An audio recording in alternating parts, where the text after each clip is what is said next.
Welcome to our live event, restaurateurs sharing their journey of increasing sales during the COVID-19 and beyond. My name is Luigi. I manage the customer success department here at TapMango, and I'll be your MC for this webinar. The last 3 months changed everything for businesses of all sorts, especially independent eateries. While many businesses have closed, we are seeing a lot of emerging trends that show why a few thousand eateries did particularly well and are surviving the storm. Today, we're joined by two brilliant panelists who have done just that. They're here to share what worked for them and what can help your business thrive during this uncertainty. Even though both have very different backgrounds, they have very powerful marketing technology and strategies in common, which you will be able to adapt, hopefully, for your business as well. Our first panelist, Clement Wong, is the VP of Operations at Steve's Poke Bar, the restaurant that really pioneered poke in Vancouver before it became a trend in the city. Clement's entrepreneurial spirit, having founded 2 companies and having embraced the lessons learned from his successes and failures, helped him turn the humble poke bowl into a thriving chain in Vancouver. Our second panelist, Nick Chang, is the Vice President of Phoenix Foods and Desserts, a family-run Los Angeles eatery. While Nick has spent 5 years in corporate finance, he's completing his MBA, he made the shift to help run Phoenix Foods to bring the insight he learned from the corporate world to help his own family business flourish. Our host, Jessica Lusthouse, is the Director of Sales and Partnerships at TapMango. Jess has always had a love for small businesses. In the last 5 years, has helped create some really custom loyalty programs for thousands of merchants. Jess has also been at the forefront of helping businesses safely during this pandemic, helping them thrive by hosting weekly tutorials, webinars, and providing free resources to thousands of businesses since the week the quarantine started. A few housekeeping items before we begin. The webinar will be approximately an hour long. We would like to stop for questions all throughout this webinar. If you do hear something you want to know more about, please ask it in the questions section. We'll try to take it up during the presentation. If your question is super specific to your account, we will contact you directly shortly after this webinar. Also, to ensure a great audio experience for everyone, please make sure your mic is muted for the duration of the webinar. And lastly, there are a lot of attendees here today, so we may not get to every question. If we don't get to your question, we will follow up with you after this webinar. And with that, I'll throw it over to Jessica. Thank you so much, Luigi, and thank you to everyone for taking the time to reflect on how to be a more successful business owner during times like this. I know it can be really easy to get bogged down in the logistics of running a business, and the logistic task never seems to end, especially during times like this, between knowing how many people you can have in a store to switching everything to be takeaway. But when the economy changes as much as it did in the last 3 months, taking this time to rethink what really works absolutely changes everything. I must admit, I usually give these webinars where I observe my clients from far away in my little condo here in Toronto and just hear their stories, but today is different and I'm very thankful for it. So today I'm actually joined by 2 of my amazing clients who have been through this firsthand and went through all of the same challenges that everyone else here is going through. But with the right attitudes and the right tools, which they both really had since day one, they were able to help make their independent eateries shine and come out on top. And this is, month 3 with uncertainty coming every day. So I'd love to learn a little bit more about them. So let's start with Nick. Do you mind telling me a little bit about Phoenix Foods and Desserts and yourself and how you got involved in the business? Yeah, happy to, Jessica, and thanks for having me today. So for Phoenix, my grandparents actually immigrated from Hong Kong to Los Angeles in the 1960s. And in 1965, they opened the first Phoenix Inn in Chinatown, Los Angeles, focusing primarily on Cantonese style cuisine. And it was my grandpa and my grandma running that restaurant. And after my parents graduated business school and got married, they opened the second location when I was about 5 years old. And they began to expand it from there. And what was originally just focusing on Cantonese cuisine evolved to more Southeast Asian cuisine, including drinks, food, and desserts. So currently, we have 15 locations located throughout Southern California. And for me, after graduating from undergrad, I took a position focusing on corporate finance for about 5.5 years. And I knew in the back of my mind, I always wanted to eventually try the family business out. So, you know, I went to go pursue my MBA, which I'm doing right now. They moved all my classes to the online format. And I'm also helping my parents kind of take this business to the next chapter. And overall, I think, you know, family businesses are very interesting, and it is an interesting time to be part of a restaurant and a family business. Yeah, that's like those stories are always the best. I love when recipes really start from the family kitchen and then they're able to expand outward. And after talking to Clement, there's actually a lot in common there. So, Clement, what Yeah. about yourself? How did you get involved? And if you could tell us a little bit about Steve's Poke Bar. For sure, yeah. I just want to make a funny comment here, but when it comes to family businesses, you can't really leave. You know, there's a lot of guilt if you do. So I'm in a similar boat here. The differences were, as a family business, we're much younger. This is actually our first generation. So Steve's Poke Bar started with myself, my sister, and my brother-in-law Steve. And you know, how we came about this idea was poke was something that my brother-in-law Steve, he made in his family all the time. He grew up between Hawaii and Vancouver, so it's half his family there, half his family here. And because of that, he grew up making poke at home with his family all the time. In Hawaii, poke is a staple food item. It's not some trendy food item. It's not something special. It's actually available at almost every supermarket. So poke is a local food there. Poke is basically Hawaiian style marinated raw fish. And in Vancouver, we've adapted that to serve that alongside, you know, different choices of base, toppings, and sauces so that you can get a full meal instead of just having rice and raw fish. Yeah, so, you know, my brother-in-law was serving it a lot at, you know, family outings or barbecues and dinners, and we had a lot of good feedback, and that's when we started going, hey, maybe this is something that people might actually eat and pay for. So we did some of our own research. We basically, you know, went out and on the street and did surveying for about 500 people in and around university campus called SFU in Burnaby. This is where my sister graduated. So we did that research, and we also found that there was a unit opening up there, or a open spot, and that's when we jumped on the lease and we started our first location. But it took a little bit of research at first, and we actually, not all three of us didn't know how to cook rice in a commercial rice cooker.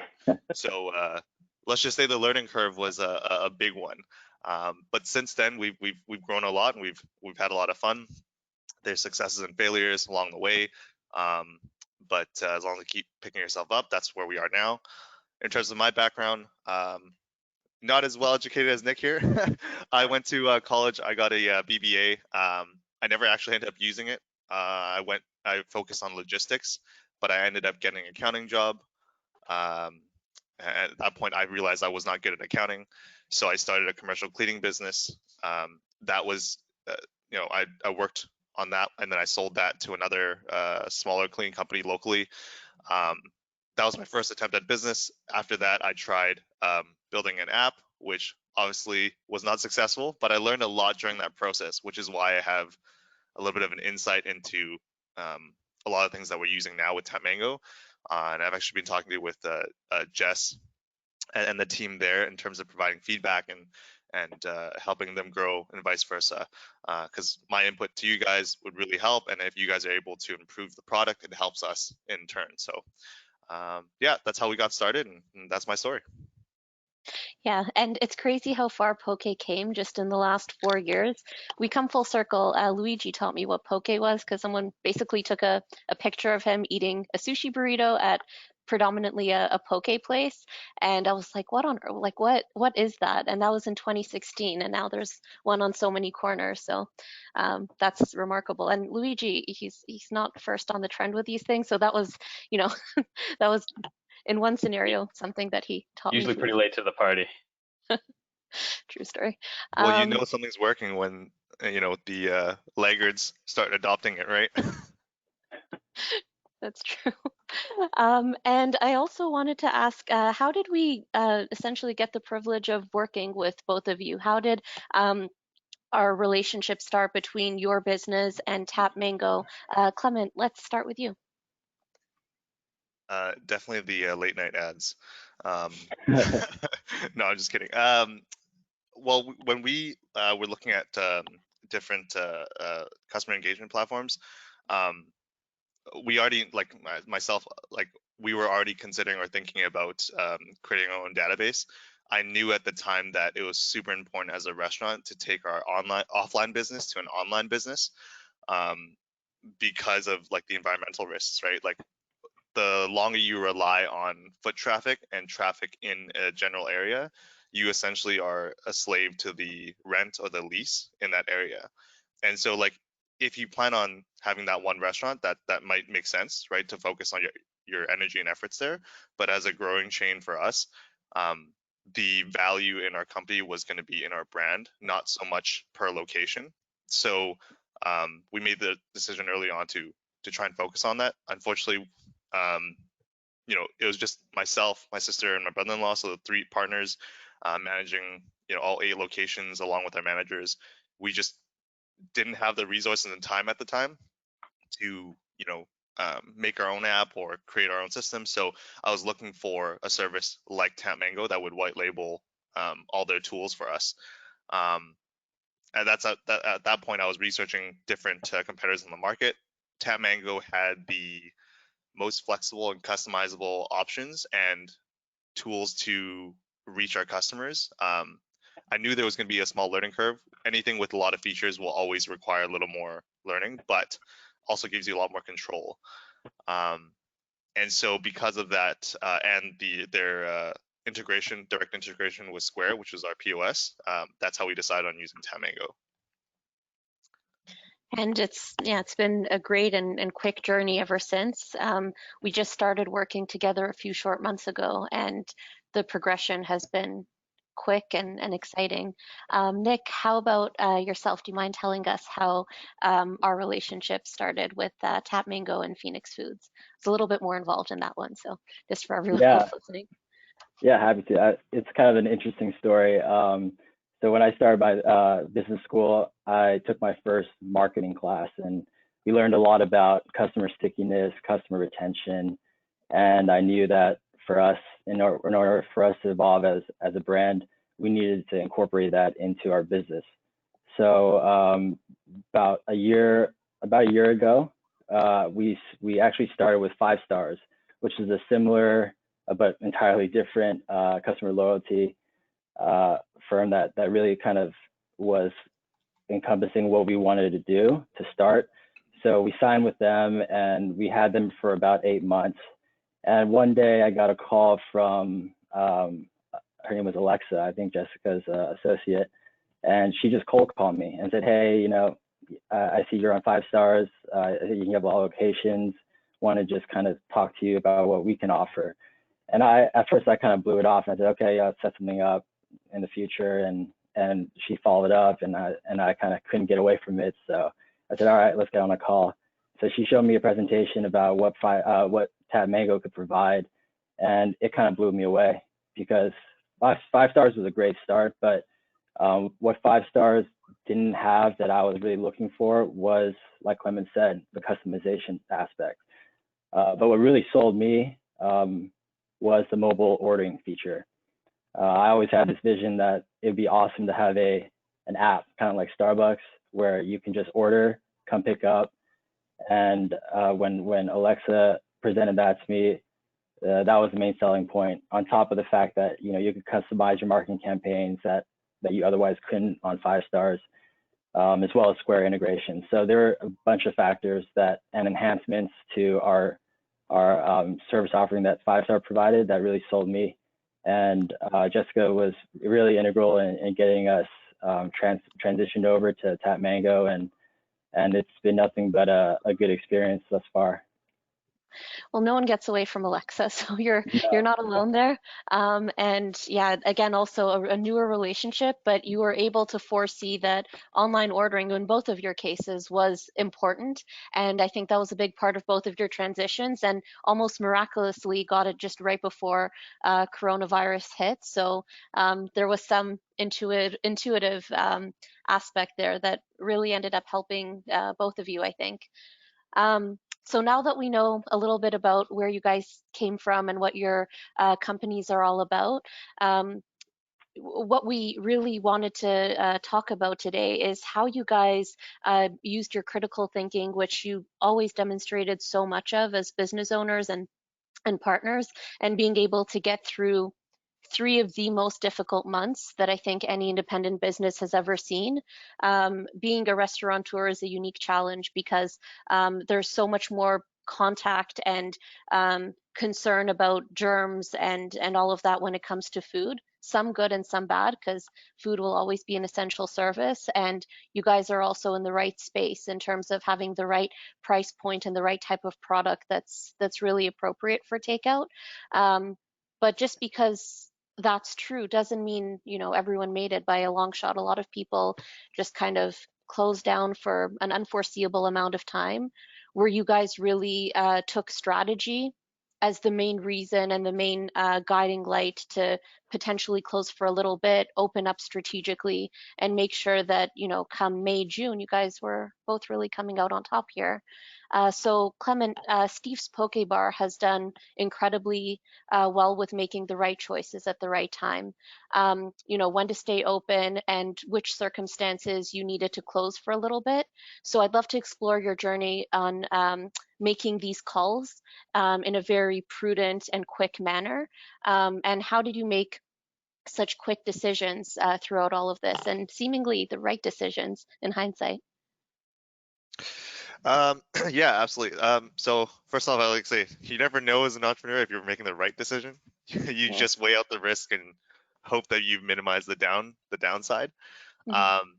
But during this time when we tried to reduce our risk, we were monitoring our sales very close to when you could say the lockdowns were initiated, and we were looking at just our sales volume and surrounding businesses, and so we're paying very close attention, looking at the sales hour by hour, day by day, and looking at week versus week. What was it this time last week? What was it this time yesterday? And then we're looking at all the vendors in our similar space. So we're a QSR restaurant, so we have both walk-in and takeout customers, but we're usually mostly takeout. So we're looking at places where you walk into strip malls or shopping malls. What's the traffic like there, right? And so we're monitoring competitors in that space. So we were looking at the leading companies in that space. So the moment when Apple announced that they were making store closures, that's a signal to everyone else to start the same. The reason for that and why we followed that decision was because they have brand recognition. So they're going to get the most press. If we say we're closing, no one really cares. We're not big enough for us to go national or for us to make it to the news. But the moment big brands start closing, that creates a ripple effect. We knew that these are companies that consumers are following.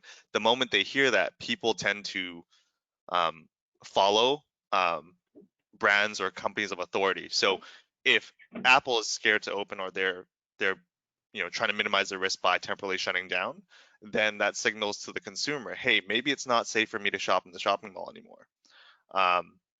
So the moment we saw that happening, we put into a motion to temporarily close our stores and to figure out how to communicate with our staff and employees, and how they would be taken care of financially if we weren't able to continue to pay them during that time, and keep our cash flow up so that we can survive as a business. How do we communicate that to them and educate them on how to apply for, say, unemployment insurance, right? Which they were qualified for when they were temporarily laid off. So that's what we focused on in the first step.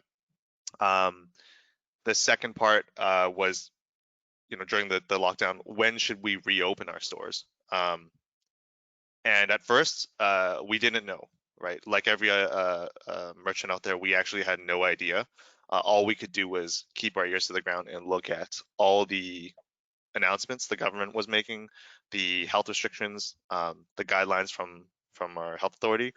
And so for the first month, we actually didn't know, right? We were just focusing on, hey, if we don't know about all these uncertain things around in our business environment, we should just focus on what we know. So we actually started doing a backlog of tasks that we were and projects that we were working on internally that we just didn't have time when we were open.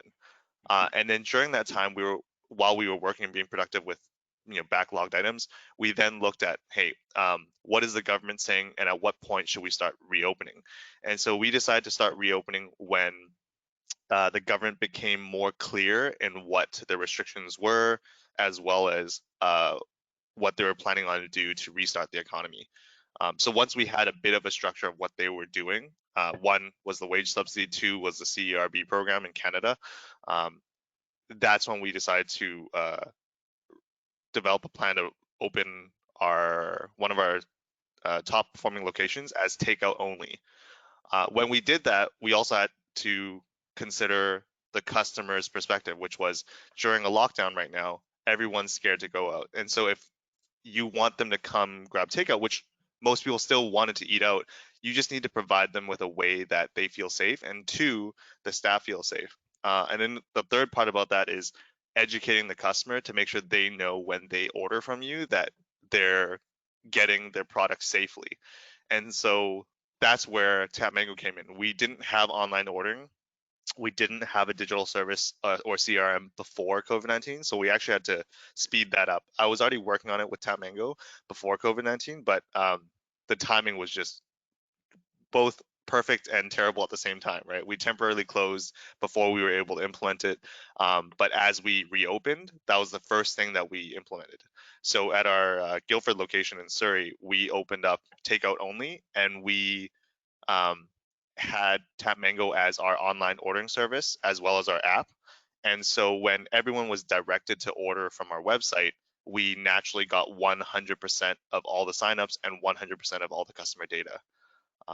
And that naturally became our way of reopening. Well, we opened takeout only, online orders only, as well as delivery, and that's how we've been working to reopen. And since then, we've reopened in-store ordering, but that also depends on your region.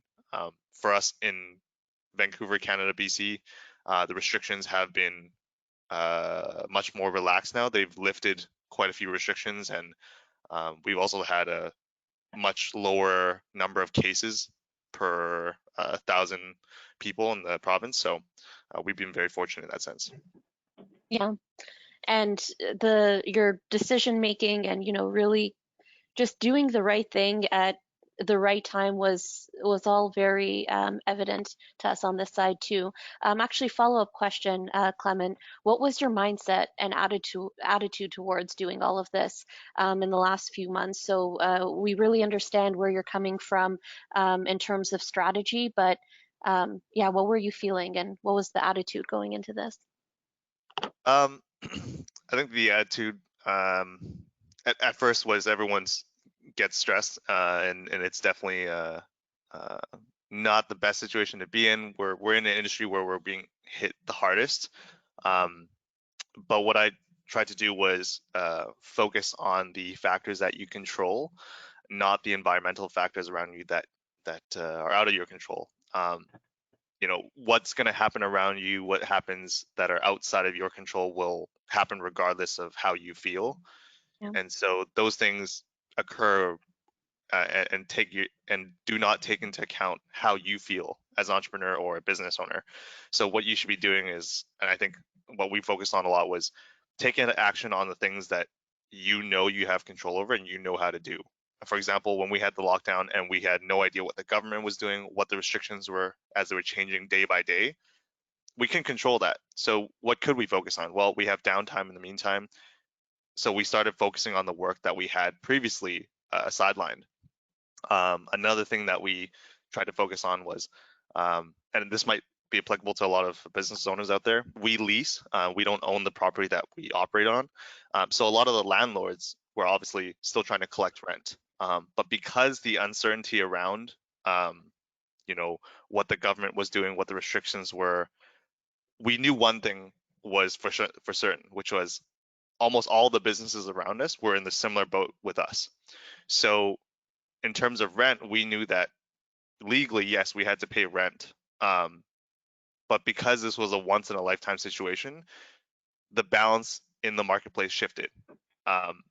You know, as a landlord, you now have a lot of tenants that are struggling to pay, and if they are they are to hardball you, then you probably have a you're being a sticky situation. But on their end, if enough tenants express and show that they are unable to pay, or just it's not sustainable to pay at the previous previous levels, you can start negotiating with those landlords. And I think the key for us was we were really focused during that downtime with having a really open communication and constant back and forth with our landlords to ensure they understood our situation as well as what we wanted to do as a business and tenant for them. Like we reiterate that we were happy to pay and we wanted to continue to be a successful tenant for them, and showed our past record as well, right? We've never had issues with you. We've been paying everything on time. We're a really good tenant. We've actually brought in a lot of customers to your plaza, but here are our numbers. Here is what's happening around us. Here's what's happening in the entire plaza or this area. It's impossible for it to be sustainable. And if you guys were to kick us out right now, you know, you're going to run into the same problems with the next tenant because no one is renting right now. We're all in the same boat. So we would try to keep that open communication with them during that downtime. But again, like our mindset at this time was to focus on what you have control over, what you can do, what you know. And yeah, and always be open to new strategies. So we weren't stuck with our old ways. We were constantly considering new ways of doing business. And so that's where TapMango helped a lot as well, right? When we implemented their service, we had to consider how do we stop taking in-store payments? How do we get people to learn and adapt to completely a new online ordering? And in that case, we talked to TapMango on how to set up our customer portal, how do we do the onboarding process. And since then, they've actually been very helpful. Like they're open to listening to their customers, and their software is always evolving. They just went through a massive overhaul on their UI, or how their app and web ordering website looks. And I've had some good conversations with Jessica and Daniel, the CTO there, on some feedback on where they can improve, and they are definitely working on that right now. So they're not a type of company where they shrug you off. They're always open to listen, and I'm glad that they're improving the software because that helps us in the long run. And you know, something that I really noticed after working with you extensively is you have more control during a time like this than you might think. You know, you might think, for example, oh, my loyalty program doesn't have this one function that I need. That might not be as true as someone thinks. If you just go out and ask and say, hey, you know what, I need the welcome text message to say this instead of that, that change can be made. It goes for Nick as well. I mean, he'll tell the story better than I can, but you know, he asked for tipping on the app to be implemented, and you know, he did have that control in terms of implementing that just by asking, or having some control over your rent, having some control over your menu. It just comes with, I think, having a mindset that, you know what, there's a lot of unknowns, but I can still ask. And in many scenarios, I can still make this work by not giving up. And that's the similarity that I really saw, and why I wanted to invite you both. So Nick, Phoenix Food and Dessert has done well through a lot. So not only the coronavirus outbreak in California, you know, to the extent that it was, but also the curfews that you guys had a few weeks ago, the looting, the rioting, and needing to change everything not only once but twice. And you know, I still see that you guys are coming out on top. Has a lot to do with how delicious your food is, but also has a lot to do with your strategy. So, what has your business navigated through, and how have you gone through these challenging times twice? So yeah, for us, I think what's really helped us have been a few factors. I'll tell you the story about when we were trying to get TapMango up off the ground.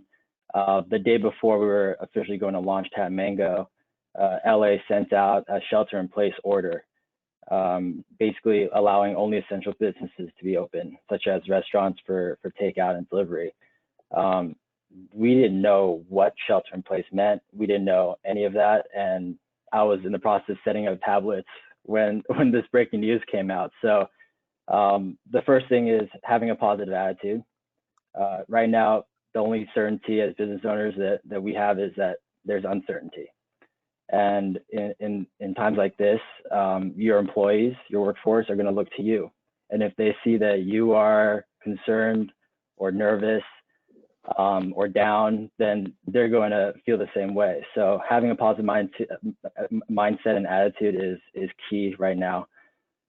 Second is just be able to proactively pivot. You know, aside from just kind of moving to takeout and delivery and not offering dine-in, but listen to your customers and what your customers' needs are. For us, I always saw the mobile ordering function as being integral to our success, even more so now during this time.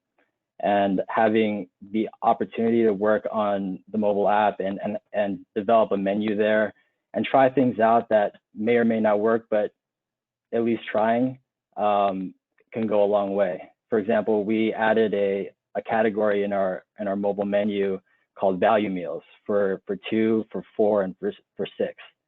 And it basically bundles a set meal for the customer based on a pre-selected items that I put together at a better price. And by doing that, we saw a big increase in our average ticket size for all our locations, as much as $10 for some locations. So I think having the convenience of the app coupled with the ability to get a better deal on the mobile app has really helped really generate incremental sales for us during this time. And then the last thing is customer retention. What I've seen is, you know, for us, we're very fortunate because we haven't closed one day. Even during coronavirus, the only time we had to close was for the curfews that came in place due to looting.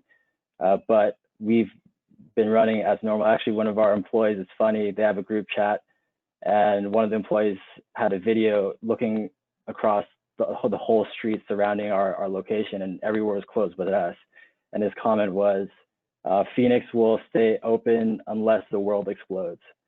So we're open 365 days a year. We're the busiest on the holidays. I mean, you know how Chinese restaurants are. We never close.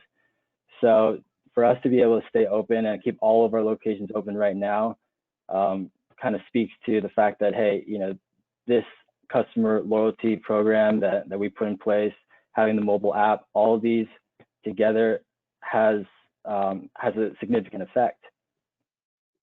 Yeah.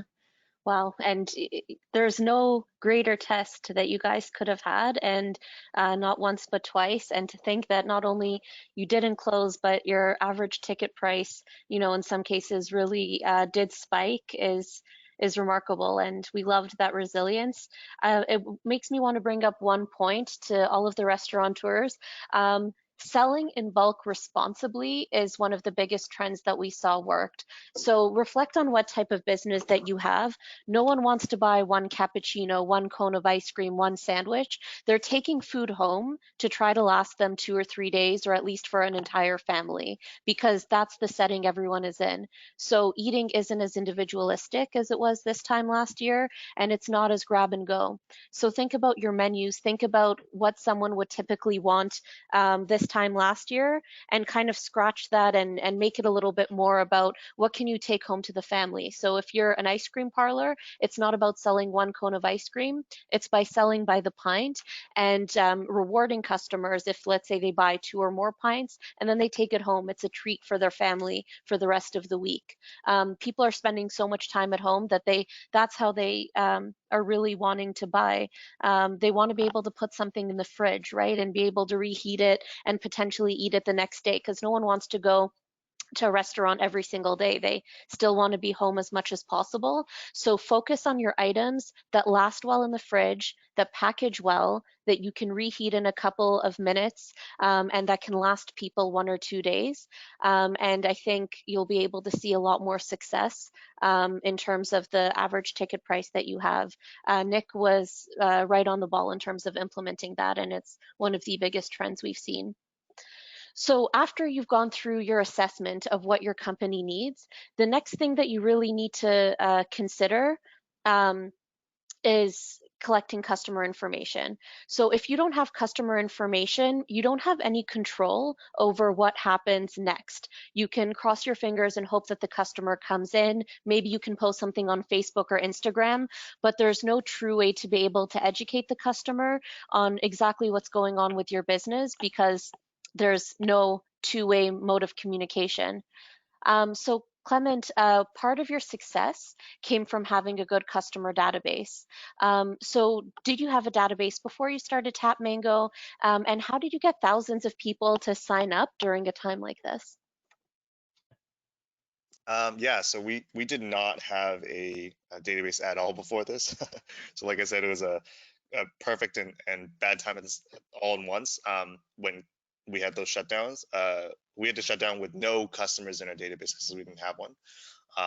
But it forced us to adapt immediately. And the silver lining in this was that almost all our competitors and everyone around us was shut down. And so when we reopened again, everyone was already in this state. Sorry, they were already educated by the state itself or by the government that we should be social distancing. We should be following all these health guidelines. And a big one of those was, don't eat inside the store, grab takeout instead.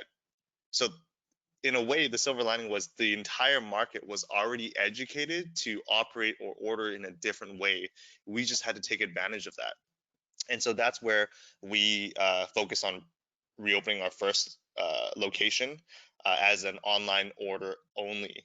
So when you came in, there was no in-store ordering, there was no in-store payments. Now, a small handful of customers would be upset about that experience when they first started, but we also understood that this was the environment everywhere around us. So if this wasn't the case for all the competitors around us, then we probably wouldn't be able to do that and we wouldn't have focused on that. But because that silver lining was there, we focused on having 100% online payments. And that also happened to be the byproduct, which was that every single customer ordering had to sign up and became one of our rewards members. So that's how we got a lot of signups early on. Since we've reopened in-store ordering, so customers can actually come in and order on the line and pay in store, we focused on the script, our sales script at the front desk and how we get them to sign up. So obviously right now, because of physical distancing restrictions, we can't have the customer constantly touch the TapMango tablet. So we actually reposition the tablet to be on our side. So we actually do everything for the customer now. And the unexpected upside of this is that we have full control over the process now, whereas before we had to leave some of it in the customer's hands. So on our tablet, now we have a script that tells them, hey, you just earned this many stars or points with your order. Can I get your phone number so I can add it to your account? And we tested a couple scripts, and we really focused on the fact that they already had these points, and it wasn't that they were signing up for a brand new program. They already had it, and if they said they didn't have an account, we would say, would you like us to put your phone number in? We can actually create one for you really quick here in 2 seconds. And so the big part was like, one, focusing on signing up as many customers as possible that walk in, and two, when they did sign up, you just have to give them just enough information as a customer and an incentive to do so, and then get out of their way. The moment we tried other scripts where there was more talk about a rewards program, signing up, what they had to do, most customers were turned off by that. The more you can do for them in the process where they do little to nothing, created the most success for us. So that's what we did. And then as a backup, we actually never tell them what they get when they sign up. I know that TapMango recommends doing a sign up offer right away. What we did instead was just tell them they had the points. We just need to put in their phone number so that we can add it to their account. And if someone said, well, I don't have an account and I don't really want to sign up or give my phone number, we would then tell them the sign up offer. Hey, you actually get 10% off your next order if you punch in your phone number. And 95% of our customers said yes after that. So we've had a close to 95% success rate in store so far in signing up customers. The only times it doesn't work is when our staff aren't trained on the script. So that's how we've focused on gathering that customer database.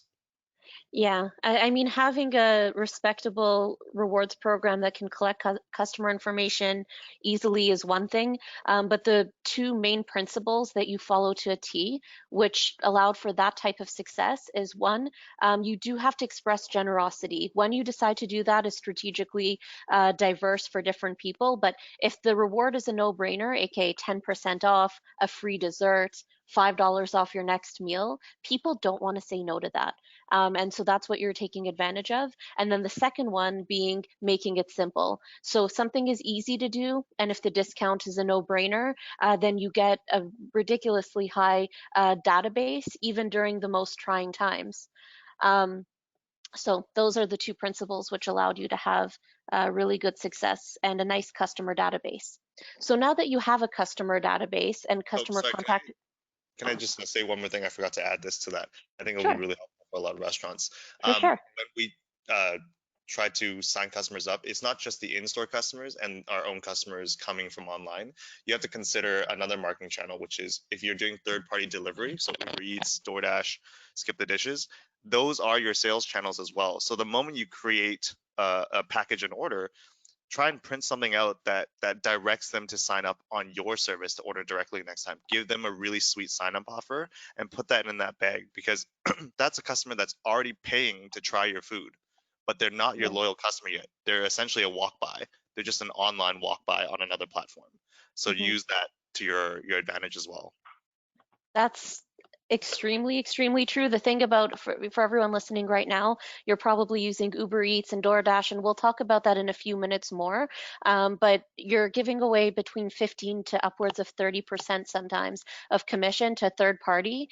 And I think what's even harder than giving away that commission is not having that customer loyalty. So I may have gone onto Uber Eats with every intention to order Steve's Poke, and then I get sidetracked by an ad from Subway or a pizza place or another poke bar that is offering another deal. Whereas if someone is going directly onto your app or your web ordering, you're not on a digital food court anymore. And so the loyalty is much more guaranteed. And of course, you get to keep 100% of the revenue. So making that conversion from all those people on Uber Eats is brilliant. And a lot of our merchants are doing that. And so in effect, what you end up having is an incredible database, a few thousand people who you can text, you can email, and you can also send push notifications to if they do have your mobile app. The idea is to cast a wide net. If they don't have your app, that's okay. There's still other ways to communicate with them, and that's how volume is created. So now that you have that customer information, the goal is to keep your customers in the know. Are you open for patio service, takeout only? Do you have revised hours? Are you completely closed at the moment? Send them texts in order to educate them how they can order from you, and also give them links to your web ordering page so that there's a call to action right in that text and email. So Nick, you also actually have a fantastic database. What impact did having your customers' information do, and how did it affect your business during coronavirus? Yeah, so I think, like you mentioned, it's having the ability to reach your customers on various different outlets. So if, for example, you run a marketing campaign through TapMango, it will prompt you to say, okay, first option would be push notifications. If that fails, then go and send them an SMS text. And then if that fails, send them an email.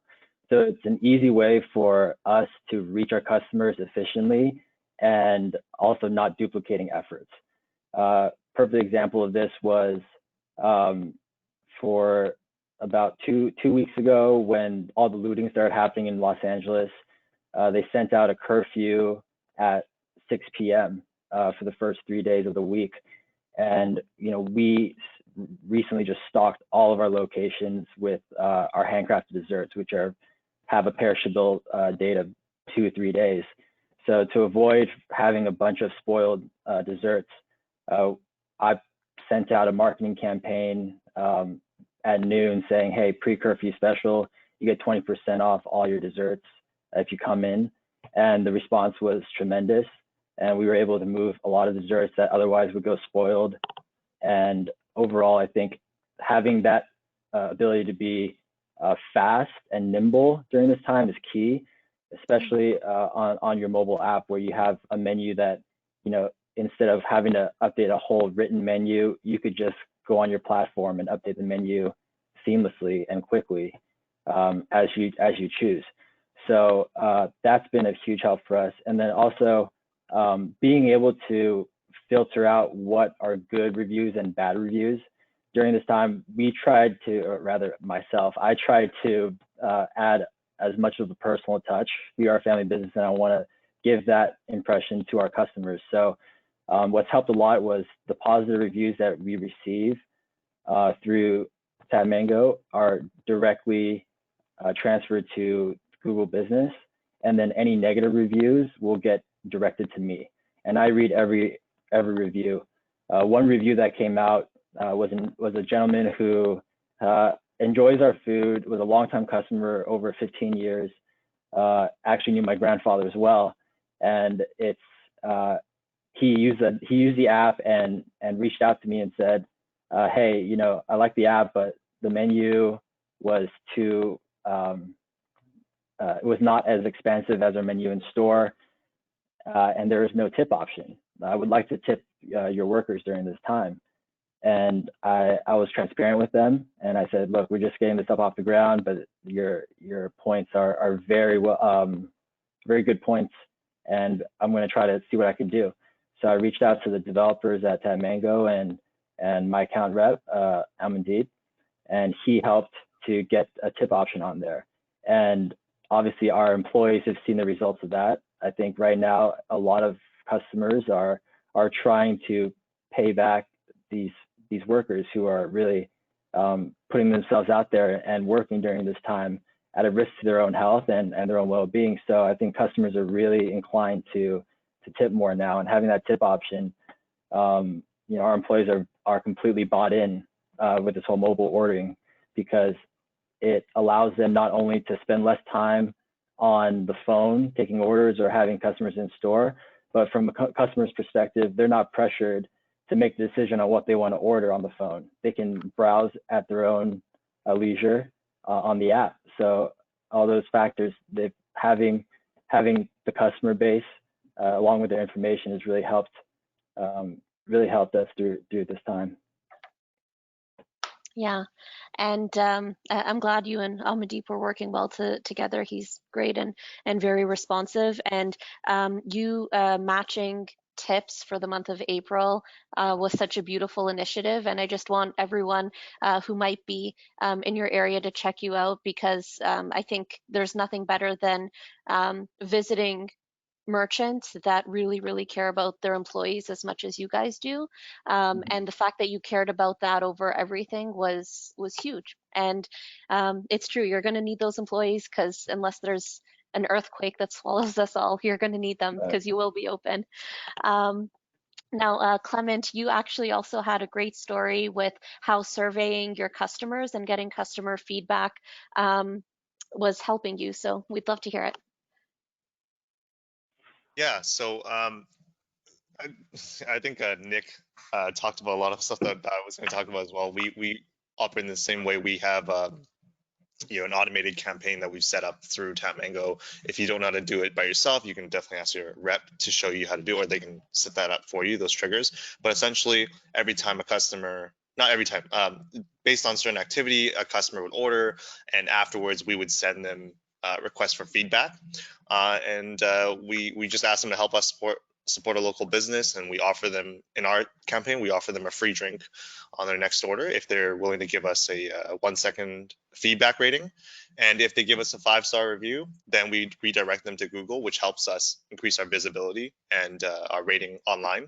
And that's huge for Google search. A lot of people don't know this, but Google weighs a lot of your page rank and your search rank very heavily on how many reviews you've had recently and how many legitimate reviews you get, as well as how often you post on your Google listing and how many people go to your website. But one of the big factors is reviews. So this helps a lot in terms of your visibility on Google Maps and Google searches. The other part is that when a customer leaves feedback, anything below 4 or under, you can set a trigger to have it email you as the owner, or whoever your manager is in your business, to review all those customers coming in with that feedback. You can immediately act on that by looking through TapMango's database and looking for that customer. You can contact them directly. There's also a service desk feature. It's not always listed, but I think you can talk to TapMango and your account manager to activate that, which allows you to communicate back and forth by text with that customer, and try to mitigate the situation.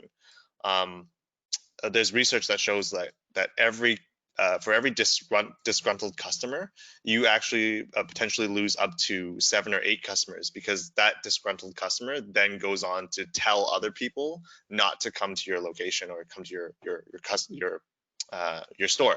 So if you can save that person from becoming a negative Nancy, or you can turn them around, then you save yourself from losing 6 to 8 potential customers. So that's what we do at Steve spoke about. We read their comments and we reply back to them by email. Right now, we're actually setting up the service desk at the moment with TapMango, so we'll be able to reply to them by SMS soon. But we respond to them and we're able to correct their situation, look into their order, see what the details were, either explain the situation to them or provide them with some kind of promotion or credit. So in our case, we usually use a $5 mobile credit for their next order. If it's a bigger issue, we tend to either do refunds or give them a completely new free bowl. But the key is that when we communicate to these customers, we make sure that they know their issues or their concerns were listened to and that we're addressing them. And then 2, you need to give them some kind of incentive to come back to make it a better experience. So that's what we've been using, the online review boost as well as the feedback triggers on TapMango to do with our customers. Yeah, and it's a testament to how much you care about your business too, which always translate into great service and great food. So everyone gets an opportunity to collect customer feedback, but you both literally go line by line, and that's obvious. And quality always comes from that. So it's great. It helps you with your online reviews, and that of course translates into more business. But just wanted to take a minute to shout out both of the quality control that you guys demonstrate when you use this feature. Now our last topic is the last step is being able to offer seamless online ordering. So here's what you've done so far. If you're following this journey that we've set out together. Step 1 is you strategize if you're going to be open or not, how many employees, hours, things like that. Step 2 is getting a customer database, people that you can text and email. Step 3 is educating and rewarding these customers, letting them know when you're open, if your desserts are 20% off, if you come in before 6 o'clock, etc. And the last thing is actually making it easy for a customer to be able to order from you. And the best way to do this is twofold. So it's having online ordering, but having both a mobile app and web ordering. And the reason we say that is you want to cast the widest net possible. Now, pre-COVID and unfortunately even during COVID, I see a lot of businesses demand that people download a mobile app. And while that's ambitious and 20% to 30% of your most loyal customers will download the app, you don't want to marginalize the 70% of your casual customers who aren't quite ready to download your app, but they still want a safe and easy way to be able to order ahead from you. So that's where web ordering comes into place as well, where you're able to text and email promotions to your customers saying, click here in order to order through this web app and get a 10% off if you spend $40 or more, something like this. And you've both, in effect, done very well with being able to have customers order ahead. So quickly, Nick, since the start of the pandemic, you were getting customers to safely order from you every single day, no matter how crazy things were getting. What role did mobile ordering play? And and what role did combining loyalty and mobile ordering do for your business? Yeah, so for us, obviously we're very fortunate to be able to get that mobile ordering function up and running quickly. Timing was, I couldn't have asked for a better timing, but for us, it's really a win-win situation. For the customer's perspective, I think we obviously are on all the third-party delivery apps, but we've noticed that after opening and launching our app, a lot of our customers, they don't necessarily mind picking up the food and bringing it home. They just didn't want to wait and be in a position where, okay, I'll go and I'll make my order and then I'll wait 30, 40 minutes for my food. With the mobile ordering and the app specifically, it's a way for our customers to order ahead and be notified when the food is ready. So all they have to do is just come and pick up the food. All the payment is through the app. They can track their points and see exactly how many points they received from that order, and also see any promotions, rewards that they can redeem, which they can redeem directly from the app. So it's the app itself for me has and for our business has been the biggest key to our success right now, because it is aligned with where the trends are going now, with customers wanting the convenience factor. And then on top of that, for our employees, they don't want to spend all their time on the phone, and they don't want to have a long queue for people to come in and place orders. So they've seen a big drop in the need to be on the phone and handling all these tablets. So I think in that sense, it's been really a help for us. And then the second question was, what was the second question? Sorry. What role did mobile ordering, I think you kind of answered, mobile ordering and loyalty together, like how Okay, did that help your business? Right, yeah. So it's having the ability to redeem those rewards on the app itself. And then all of our marketing campaigns, what really helped us was we just created a poster for all our locations that says 20% off your first mobile order with a QR code. And I took a little bit different of approach than Clement, in that we just put a poster out, and that alone and the enticing offer of 20% off your first mobile order was enough to get a lot of people to sign in and sign up and download our app. So it's been it really does take a very aggressive and enticing promotion offer to get someone to download your app. Definitely. Yeah. And the generosity is definitely there, I think, in both scenarios for downloading the app. Getting someone to sign up in store versus getting someone to download an app can be separated too, for anyone wanting to maybe reward the app a little bit more. And it's just visibility too, like you're educating your customers, you're keeping them in the know, you're showing posters, and you are being generous, and you definitely reap the rewards because of that. Now, last question is for Clement. So there are lots of online ordering platforms out there, and they're probably being advertised to restaurateurs left, right, and center. Where do you decide where you're going to invest during times like these? Can you repeat that question? Oh, for sure. So there's lots of online ordering platforms out there, and they're definitely being offered to restaurateurs left, right, and center. I'm sure Uber Eats and Grubhub, they're all calling down your door every single moment. So where do you decide where you're going to invest during times like these? Gotcha. Okay. So, sorry, the reason I asked that question again is I wasn't sure if you were referring to online ordering services like TapMango or the third-party delivery networks. So I guess you're referring to all of them. Yeah, to all of them. There's just Perfect. a lot of people knocking down your door, I'm sure, selling a lot of different solutions right now. Of course. Yeah. So I think as a restaurant right now, it's a tough decision. For us, we've decided to focus on our direct ordering, so TapMango, a service that provides us with the ability to take those orders directly, but we can't ignore the competing forces, which are the third-party delivery networks. There are customers out there on those platforms. So do they charge you a lot? Yes. what I would do is, and what we have been doing is, we have said yes to all those platforms. We've taken on the biggest ones, so Uber Eats, DoorDash, and Skip the Dishes. But we know the long-term solution is not to stay on those platforms. We are currently utilizing those as a way to, you could say, keep our business afloat and keep the business coming in from outside customers and outside networks. But the moment they make an order on those networks, your sole focus should be to try and acquire that customer and bring them into your own platform.